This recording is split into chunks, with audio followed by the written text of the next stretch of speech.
Kings Island just had a giant 4th of July celebration. The park is starting a new charitable effort, and Don and I found the funniest thing we've ever seen on the internet. Hello, everybody. Alongside Don Helbig, I'm Ryan Sir, and this is Tower Topics.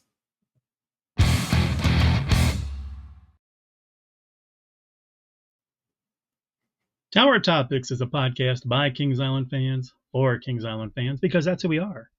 And that's who we care about. Hey, let's kick this off by thanking our Prestige members. I want to give a big shout out to Miss Mandy, 1983, Lil Mac, 21, Brian Hauser, 330T, Logan Lipper, Aaron Bort, Jacob Fix, Damon Barnes, Stephen Hornack, Eric Grau, Ian Crawford, Dustin Jackson, Songstress Miku, Dakota Cole, Lack Ray, Galaxy B-Boy, Medic 302, Eastern Coaster, Guys and Girls, and our newest Prestige member, big welcome to Justin Y. I don't know my letters. Thank you guys so much for supporting Tower Topics at the highest level. That's the Prestige level. If you want to be involved in Tower Topics, there's a link in the description. Members get early access to the videos, exclusive content, exclusive live streams, and some tiers can get some free stuff. So hit that link if you're interested. So Ryan, Kings Island has, through the years, always been known as having one of the most spectacular 4th of July fireworks shows in the greater Cincinnati area. You were able to go on July 4th, experience the show. How was it this year, and how did it compare to recent seasons? Well, you know, it's funny because this should not be a hot take, but I guess it is, because when the show ended, I was so eager to text all my, because I had several friends that weren't able to be there. And I, you know, my friend Alex, my friend Katie, I texted them all and I said, that was the best 4th of July show Kings Island's ever done. And I was so excited to send it to them, and I had taken videos and stuff. Then I get home and I look on Facebook, and there's a bunch of people saying, like, I can't believe I bothered to get out of bed for that, which I don't understand. You know, I did get video clips and stuff. I thought it was spectacular. Maybe it was a couple minutes shorter. I think it was 20 minutes in the past, and this one was more like 15 to 16 minutes. But honestly, to me, as somebody that was a pyrotechnic professional for a couple of years, I can tell you that the cost of the product isn't really necessarily in the cost of the show isn't in the product. It's in the labor and all that stuff. So it's not going to make a big difference to go from 14 minutes or something like 16 minutes to 20 minutes. So I think this was more of a creative decision. They decided to throw everything at those 16 minutes. But I thought, the fireworks were good. They did the stuff off the buildings. That's always exciting. But I think what they did with the lasers and the lights and stuff like that, that's what was chilling to me. The drones actually worked this time. They had a little bit of a problem the night before. We may discuss later. But I don't know. The show gave me chills. Now, Don, in your many years at Kings Island, you promoted a bunch of fireworks shows. Some like this, some not so much. The technology's changed. What was your thought and what was your opinion on the whole thing of you should come to Kings Island? There's a million places to go to see fireworks. Why would you come to Kings Island? Well, Ryan, I think it's the setting. You know, when you have the fireworks and you have the drones and it's up against the backdrop of the Eiffel Tower, you have the Royal Fountain, you know, you're able to use the buildings and everything along International Street. I think that just gives it a feel that you can't find anywhere else. Other places you're going to go to watch fireworks, you know, they might be really good fireworks, but you're just looking straight up at the sky, and that's your backdrop is the sky. But here you've got other things, like I said, that backdrop of the tower. You can even see a couple of the coasters in the background. You got Orion now. You've got Diamondback on the other side. So I think those kind of things really help set it apart from anywhere else that you can go to experience fireworks, you know, in the greater Cincinnati area. I completely agree. And you know what? To me, you always made a good point. I know that like Paramount, those days used to do the thing. They had the fireworks in 3D when they had 3 launch sites, and then they gave you out 3D glasses. And then there was another time they did projections on the Eiffel Tower.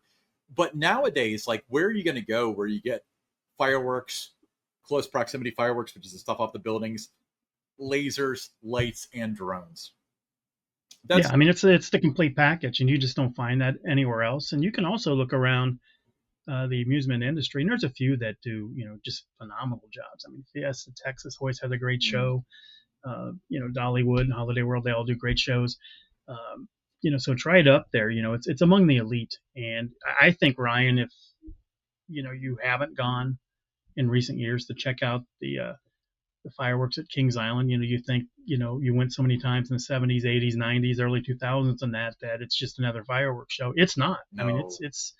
it's definitely an experience. It's something that's memorable. It's a perfect way to cap off a memorable Fourth of July day at the park. And I mean, I was watching different videos. I was seeing the shows vicariously through everybody else. Some had lives going in that, but I was a little bit taken back when like you said, you saw some people saying that they're sorry they got up out of bed and everything for it. I mean, you said it's the best that you've ever seen, and you've seen a lot of them, so you're qualified to make that kind of a comment. So I don't know. I mean, if it's not the best, it's certainly one of the top three that they've ever done, based on what I've seen from the online videos and from what those that were in attendance were telling me. Unfortunately, I couldn't be there. I was hoping to, but was somewhere else over the weekend, and I already looking forward to next year. Hopefully, I'm able to be there for the fourth next year, because it is something that you don't want to miss. It's one of the bigger things that they do, every summer. And the only negative for me, though, is when it's already past the Fourth of July, and then the rest of the summer just goes by, Oh, really fast. That's the only thing that doesn't I it? don't like about Oh it, man. is how did we get here? It seemed like we just got started. Now we're past the Fourth of July.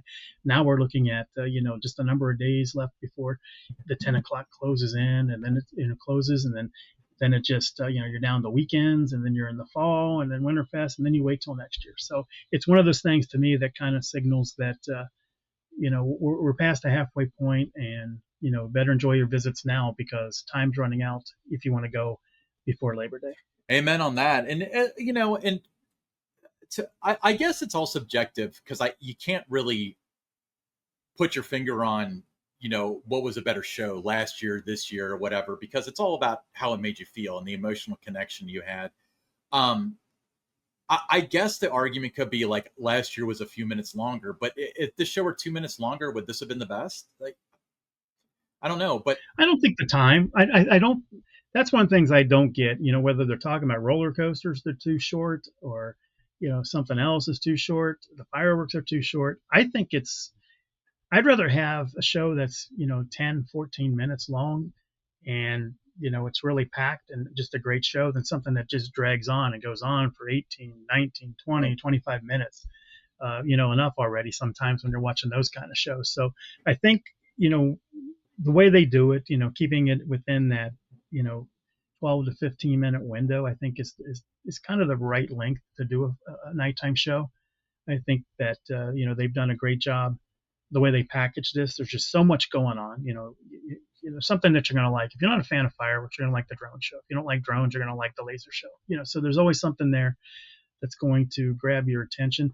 And the other thing that's really good about this one is you see other places around the greater Cincinnati area, and they're farming it out. They're bringing in outside people to put on the shows. Mhm. That's not the case here. Well, yeah, I mean, to be fair, there are a lot of hands in this pot outside of the park. You got Rosie's doing the fireworks. You've got Yeah, uh, but they've always been part of this, though. Rosie's is part of the family. I agree with that. And then Right. the lasers, they have a person that's a contractor that does that. But I bet the show is produced in house. I really do. Like, I don't know for sure, but I can't imagine it not being that way. But um, they actually, what, they did something. I don't think they've done this in the past, but they had a little stage set up front, and they had, I think her name was Alexa Ray from Hot Rhythm Nights, sing. Yes. It was either the national anthem or God Bless America, and they had some pyro for that too. So I don't know. I felt patriotic. I felt proud to be an American. I'm so glad I went. I'll be there next year. If your opinion differs, hey, I'm welcome to hear about it all in the comments. But to be honest with you, I don't think anyone's going to sway me. This was good. If you were part of the show and you're listening to this, thank you guys so much. You made my 4th of July. It was awesome. So it's cool. All right. Like Ryan said, leave it in the comments. Let us know what you thought about this year's show. So, Ryan, moving on, we've got another topic here. Kings Island has teamed up with Crayons to Computers to support local students Can you tell us about what tell our audience about what that program's about and why it matters? Yeah, so Kings Island is calling its guests to help make a big difference in the community this summer. The park has partnered with Crayons to Computers for its annual Push for Pencils school supply drive, an effort to help bridge the educational gap for thousands of local students. That's local, remember that. The initiative comes at a critical time for Greater Cincinnati, where nearly 25% of residents live below the poverty line, nearly double the national average of 12.6%. For many families, the rising cost of school supplies has made preparation for the new school year an overwhelming burden. Push for Pencils aims to equip more than 120,000 students across the region with the essential tools they need to succeed in the classroom. Guests can support the effort by donating new school supplies at a designated drop off area located near the park's front entrance. Every pencil, crayon, and notebook donated empowers a child's future. Teachers across the region have identified 9 items they need the most in the classroom this school year. Write this down. This includes colored pencils, composition books, so that's like notebooks, 24 count crayons, filler paper, highlighters, index cards, markers, both washable and dry erase, mechanical pencils, and one subject notebooks. Crayons to Computers encourages donors to select Crayola-based products when possible, as they are preferred for educators. The supply drive runs through July 14th through August 10th. Kings Island hopes its guests will help erase the need and ensure students across Cincinnati head back to school with the confidence and the supplies they deserve. You know what, Don? I'm going to be the first to admit I didn't do anything with this last year, but I'm going to donate this year. I'm going to find something on that list. Once again, that's colored pencils, composition books, 24 count crayons, filler paper, highlighters, index cards, markers, which are both washable and dry erase, mechanical pencils, and one subject notebooks. Great cause. Yeah, this is an important drive. It's great that they're doing that. So, Ryan, as I get to my hot take here, you would say that the first two things that we've led off with here, things the park's doing pretty well, right? Yeah. They're doing good. Mm-hmm. All right. So, for my hot take,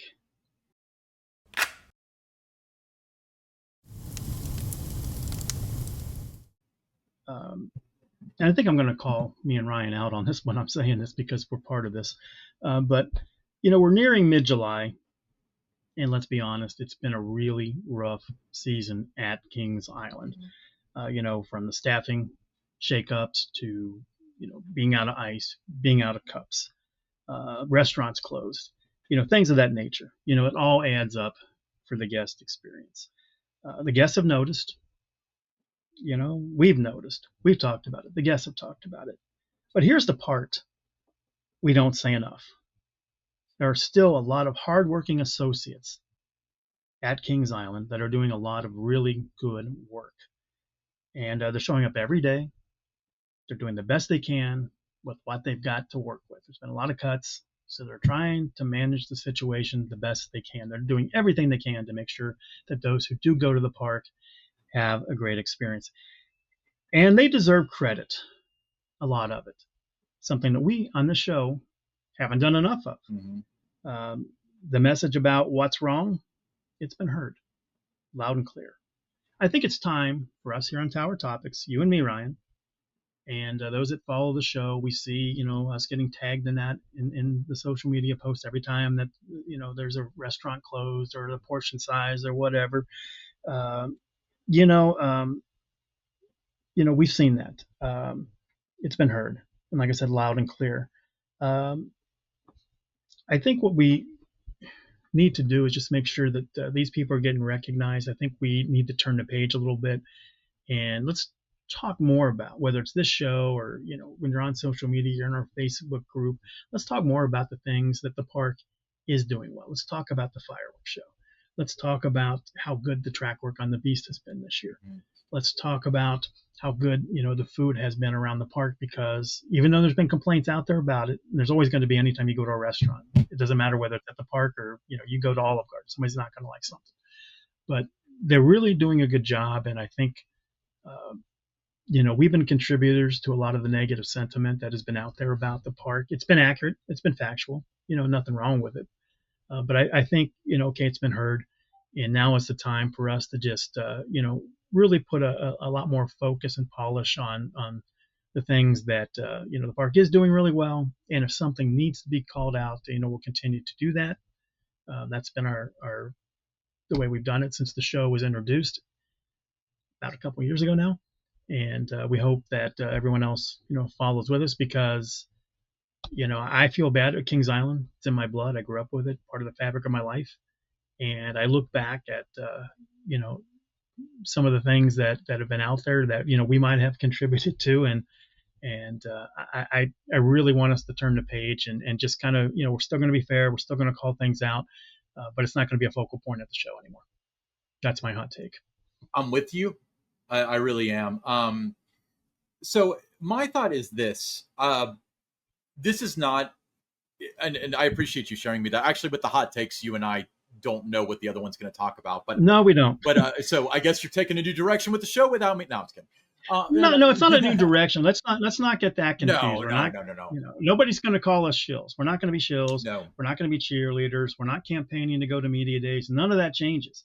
It's just that the message, when it gets said, it's been said. It's not going to be something that's going to be said 7, 8, 9, 10 times every single episode. That's done. And note it, move on. And I feel bad about all the really hardworking people that are still there at the park and what they're going through to open that park every day for the guests. And I just think they deserve a better fate than what's been out there about the park this year. Yeah, and with that being said, and the way that I interpret what you're saying, and I do like what you're saying, and I wholeheartedly agree. I feel like we've said what there is to be said. I mean, we can do 3 more months of shows about how things are understaffed and restaurants are closed and there's no ice. We brought attention to that, and they're going to fix it or they're not. But I will tell you this, and we'll get into our various social medias and stuff here in a second. But we get an overwhelming amount of, anytime a portion's small or anytime a restaurant's closed or something, people send us a photo of it. Heck, one of you guys, and I love you for this, was texting photos to our line. Let's go ahead and plug that. 513-399-7538, pictures of dirty tables and stuff, which, I completely understand why somebody would do that. But at the same time, that's not what Kings Island's all about. That's not what it means to me. And presumably that's not what it means to you, Don. It's not something where that's Kings Island. Oh, that's the place where the tables are dirty. That's where you don't get ice. That's where you can't get Coke if you want it. We've aired our grievances with that. So I think that we're at the point now where we'll still be objective. If Grand Carnival sucks, we'll talk about it. But it's a lot more fun to talk about happy memories and history and the fun we had and what we were impressed with than it is to talk about overflowing trash cans. Yeah, we'll have our take, and then we're going to move on. And I think there's nothing that we can do as we record, these episodes. There's nothing we can do to fix it. We can, make awareness for the situation. Mm-hmm. But other than that, it's up to the park, to address those things. And we're just not going to, go through that same cycle of repeating this, every episode about things, or fielding those questions and using them on the air about stuff. And,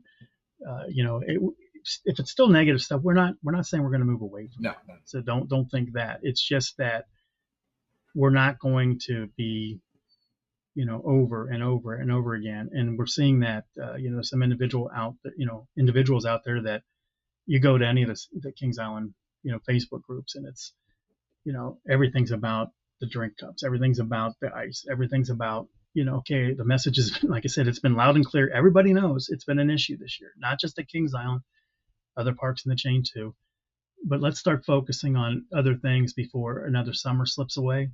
And we missed out on really having a lot of fun at the park, what we love about Kings Island, because we've been so focused on these other things. There's still fun to be had, and it does dampen we're not saying it doesn't, dampen the experience, when you go and you can't get ice. It does. But,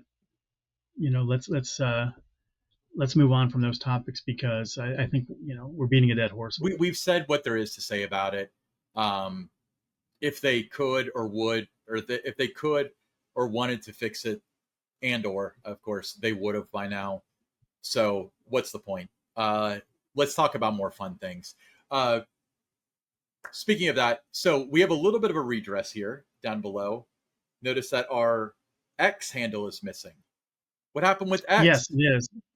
Well, it's another one of those things that we had over 1,400 posts that we made on our X over the past couple years, and out of that 1,400, if when looked at by someone with you know no allegiances to Kings Island or anything, it's just a neutral person just looking at it and trying to gauge, is that negative, is that this, what the sentiment was. Well, out of that, over those 1,400, only 1.86% of the posts that we made fell under negative. They're factual. Some of the things, some things people might not want to hear about, but it was factual. It wasn't stuff that was made up or anything like that. But you people, out there would say, well, everything that they post is negative. It's not. Like I said, 1.8% out of 1,400. Do the math, you'll see how many that actually is.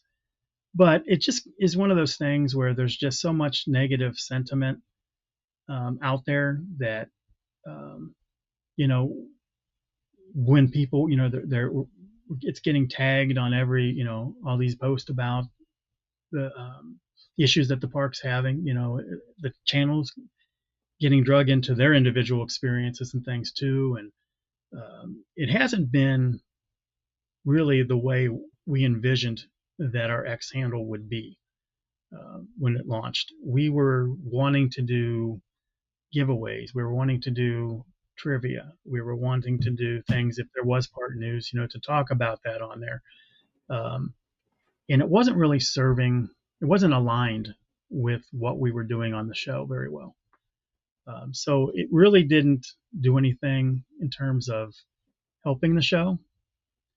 And it wasn't building a community. That's the most important thing here. That's really the biggest reason why it's been deactivated and it's not coming back, is that we don't see it as building a community of fans for our show and fans for Kings Island. Another place does. It's the Tower Topics Facebook group. There's been some good conversations going on in there. That's where we want to try to drive people to talk about the park. You can still have your, if you have a bad experience, and that's still going to be able to be posted there. But it's about community. It's a better way to know who people are because your name's on it. It's not somebody hiding behind Vortex 87 or something, making that post. So it just is a way to better build, the community that we want for Tower Topics, the community we want for Kings Island. So we've decided to put all our eggs in that basket with the Facebook group. If you're not on Facebook, it's the same thing. There's people that are on the Facebook group, but they said they weren't on X when we would do things. So it goes both ways. But we just had to make the decision that was best, to grow the show, moving forward and to really build that community that we have out there. We've had great response when we've done the meetups and that. So this is all part of that, just a better way to communicate what's going on. So if you want to know about the lives for members, the lives for everybody else, join the Facebook group. And you'll be in the loop with everything, and eventually maybe we'll circle back and start doing some of those things that our X was supposed to be about, and do some giveaways and trivia and such on there. But I'm posting like historical things about the park and stuff, so it's the place to be. Yeah, and I want to clarify this, and I really just want to drop the subject because this isn't really Kings Island news, and we're both taking up way too much time with this. But there was no one post, there was no one person. I feel like there's a possibility that like somebody might get blamed because they tweeted this at Tower Topics. And it was nothing like that. It was No, it wasn't. It was a combination of things, and it's been months in the making. Even before the park opened, we talked about this multiple times. About, we really need this channel. What's it doing for us? So we have our own individual channel. That's the other thing about it too, is on our own X or there's a face to it, a name to it. It's a better way to connect than a brand name. Yeah. It's a faceless brand name. So we want to connect with you as individuals. So follow us on our own X. Ryan has an X, I have an X. So that's the place to connect with us if you want to individually. So we still have an X presence. It's just going to be as us as individuals rather than, under that brand name. But Ryan's right. It's not one specific person or one specific No. post or anything like that. It's just something that we've talked about long before the park even opened this season is, what are we doing here? Do we really need this channel? How is it helping us? Now, And it wasn't. Public service announcement, Don's X is far more interesting than mine. I never think to post. I like X.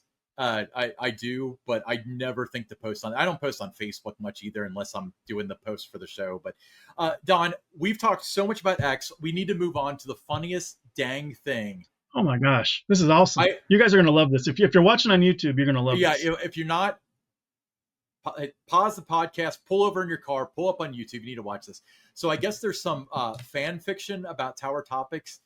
Don sent this to me right before the show, and that's why we were kind of cracking up as we started recording.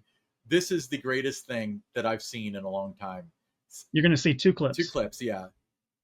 So let's get this on stage.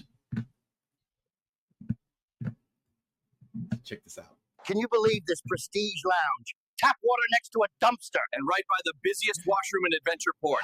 Disgusting. I love that one. That was awesome. I'm a little offended I think they've got you. Yeah. Your hair, why am I bald? I'm not bald. Look at my hair. I've got the fullest head of hair for anybody. Now you're pretty accurate. Now this guy weighs about 100 pounds more than you, Don, but the Hawaiian shirt's dead on. Well, I mean, I think it's awesome. Okay, show the next one. Okay, give me just a second. But this was on Reddit. I like they were sent to you, and then obviously you're sharing here, but I don't know how they made these. I don't know if this was actors or if it was just like AI or whatever. But whoever made it, you have absolutely made our day. This is the best thing I've seen. Show the next one. I'm working on it. I've got to click some buttons. Let's see here. That's when we knew. I mean, it just kind of validates that we've made it as a podcast when people take the time to do something like that. But we really, we think that we were laughing, really hard. I mean, how can you not? It's funny. That was so funny. Here's another one. I'm not sure which one's my favorite. This one has the best setting, but check this out. So just look it up. It makes me laugh. Can you believe Six Flags won't even return our calls for a simple PR collaboration? It's ridiculous. This place is a mess, and they don't care. It's got an Eiffel Tower. There's trash everywhere. I think he's got your they don't care down. I think they've got that down pat on how you. I know, but I don't know. Maybe it's funny. It's great. Now, what I want, I don't know who's behind this. No, but thank you, whoever it is. The people that have sent it to me, they don't know who's behind it. But what I will say is, whoever it is, we would absolutely love to have you on Tower Topics as a guest to talk about, what inspired you to create this. How do you do it?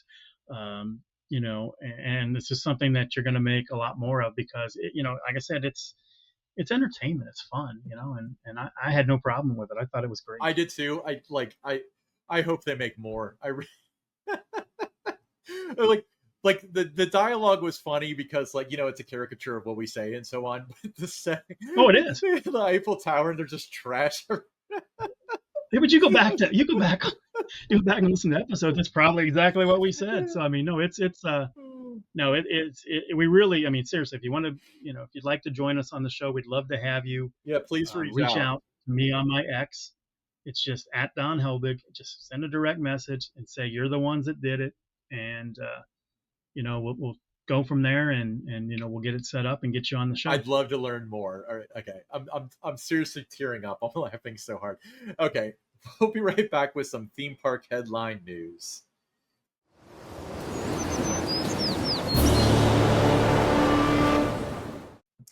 All right, just in time for the summer heat, a new interactive raft ride's now open at Carowinds, Camp Snoopy, Charlie Brown's River Raft Blast. It's the second new attraction to debut this season, following the successful debut of the family launch roller coaster earlier this season, Snoopy's Racing Railway. Charlie Brown's River Raft Blast invites guests to embark on a splish-splash journey through Snoopy's swimming hole.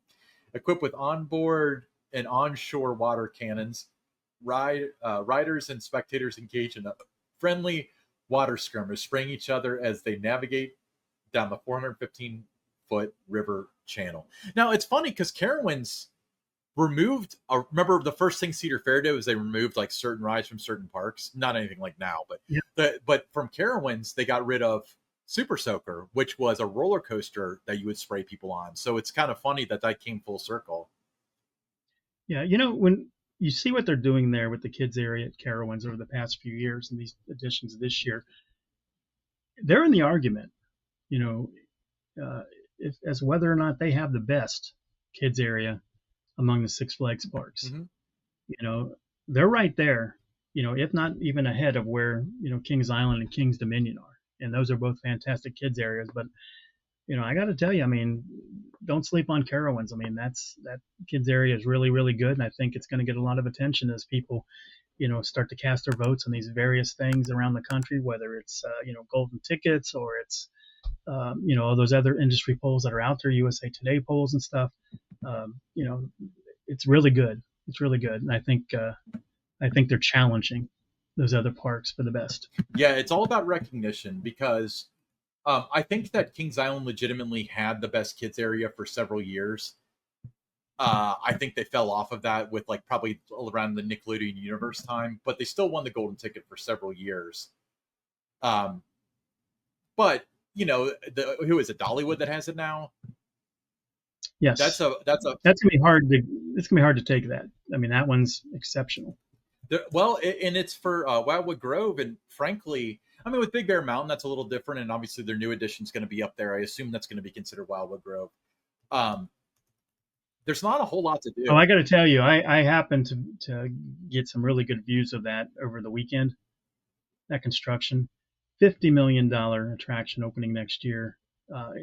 It's looking impressive. I mean, you cannot ride the train and not just keep looking over at that and just how massive it is.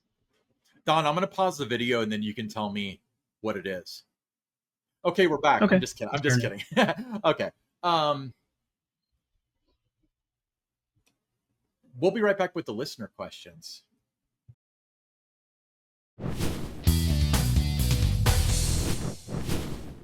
All right. First listener question, Jim from Cincinnati, as my grandma used to say.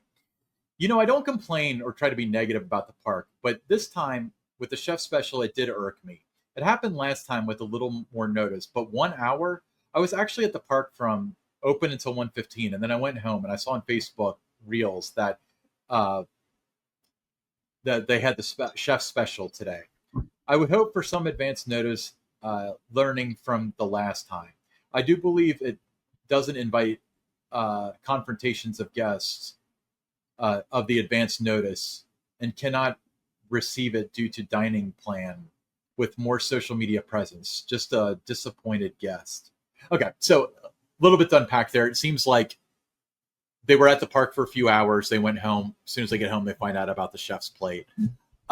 Right. Don, you were there for chef's plate. Yes, I was. Tell us why they do chef's plate. Like what's their goal with chef's plate? And I'm not saying like, oh, let's offer different culinary. From a business standpoint, why do they do chef's plate? Well, I think, it was a way to, number one, if you did have the dining plan, it was a way to show value to you that there was some additional things going on throughout the season that you'd be able to use it for. But it was also a way to showcase the different, the talented chefs in that the park has, the things that they've come up with. And also, some of these things can be used as a test pilot, if something might be added to the menu in future years and that. So it was a lot of different things like that went into it.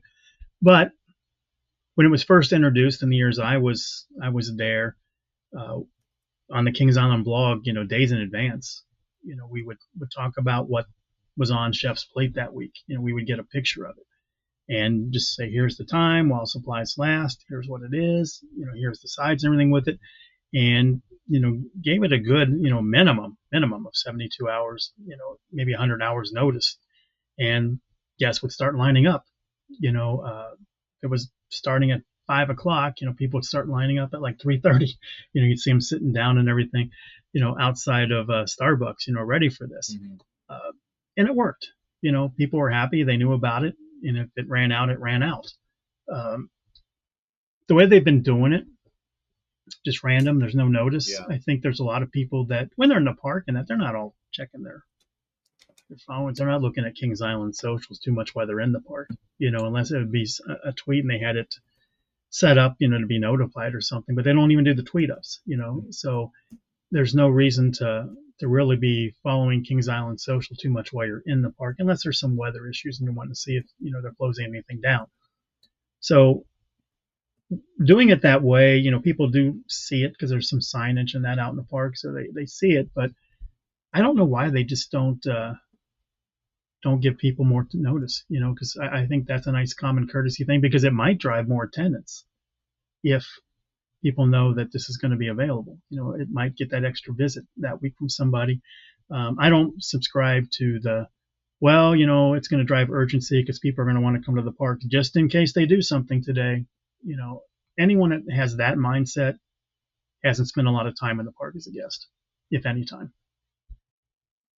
Yeah, well, to me, I feel like it should be an urgency thing. Well, when you were doing it, it was like every Friday at 5 or something, so it wasn't so much a surprise thing. But I would say ideally maybe a 24-hour notice, because I don't think that if we record on Wednesday, so like if they said, hey, this Saturday we're doing Chef's Plate, like that's out of my mind by an hour. But if they did like a 24-hour notice, I think that would move the needle as far as attendance. But... Yeah.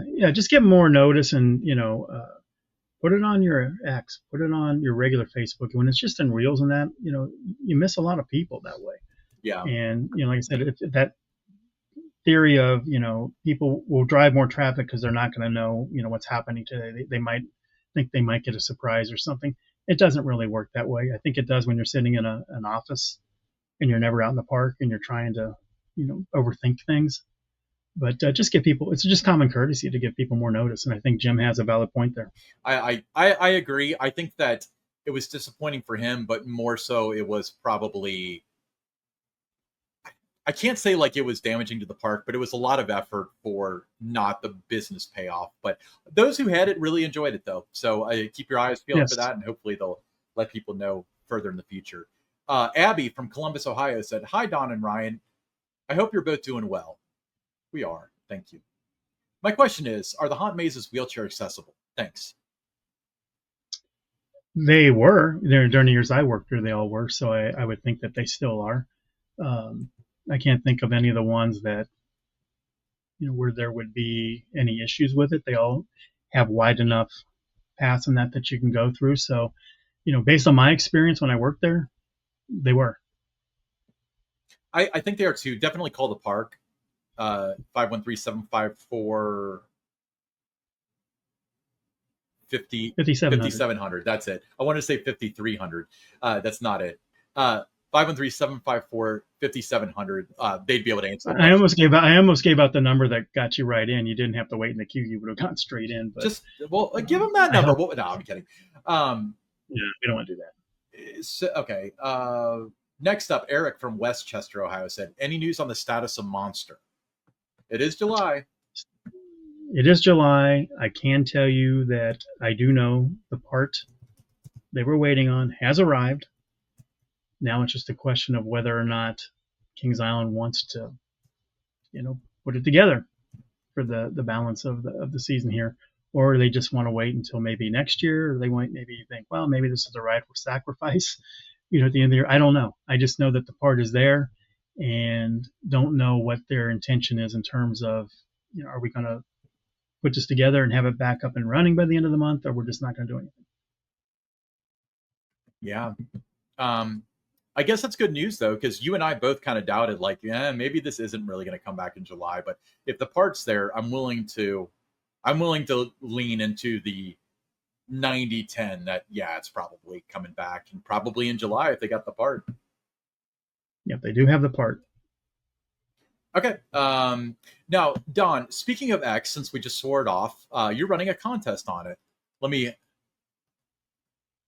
pull up this image here. Not on our X. It's on my own personal. No, Don, I can't stop looking at this. Anyway, go on with. Ryan, people are gonna dress up like us on Halloween. Man, that's so. There's Paging Mr. Morrow on YouTube. He kind of dresses like you. He wears a Hawaiian shirt, but I think he wears like a bucket hat and stuff around Magic Kingdom. and he was walking around during Mickey's Not So Scary and taking pictures. He did a video on this of all these people that dressed as him for Halloween. So we could only be so honored. Tell him about the giveaway, Don. Well, I have a giveaway. It's on my X. It's just at Don Helbig. I'm giving away. It's a 20th anniversary park map from 1992. That was the year that Phantom Theater debuted. There's a nice big piece of the park map where it talks about Phantom Theater. So I'm giving that away. So if you are interested, there's rules and regulations and that with it. Number one, you have to follow me on X. Number two, you have to repost it. And I will randomly choose someone on July 17th who will win this poster or this park map. Now, a couple weeks ago, I did one about there was that sign that the announcement sign for Mystic Timbers from 2016 when they did that, and had a lot of interest in that in it, and was able to give that one away, and that has been delivered to the person that won that. But yeah, if you want to do that, there's going to be a lot more things that I'm going to give away. It's going to be again on my X, and just make sure that you follow me there, and then that makes you eligible if you repost those things. So I have just a treasure trove of things that I will be kind of slowly given the opportunity for Kings Island fans to have. So I think that's the right thing to do with all the stuff that I have is kind of, I've had them for a long time. Now it's time for some people that are fans of the park to be able to have these items too. Yeah. And if you got your own questions, by the way, for Tower Topics, what we're going to do a little bit different this time. We got rid of the X. So this phone number, 513-399-7538, you can text that number or leave a voicemail. If you leave a voicemail, we'll use the audio on the show. If you want to text the number, we'll just use your question like how we normally do. Please leave your first name, the city you're from, as well as your question, and we'll be happy to feature that on the show. Right. Yeah. Now you can also, though, if you want to, if you don't want to have your voice in that on there, you're not comfortable with that phone number thing, you can send me a direct message on my X with your question, but make sure that you're including your city, your state, your first name. Because a lot of those questions that come in on, when they're received through X, it was always, you were, B79 or something, and I want to know who the person is that's asking the question. Yeah. Okay. I'm Ryan Sir, along with Don Helbig, and this is Tower Topics.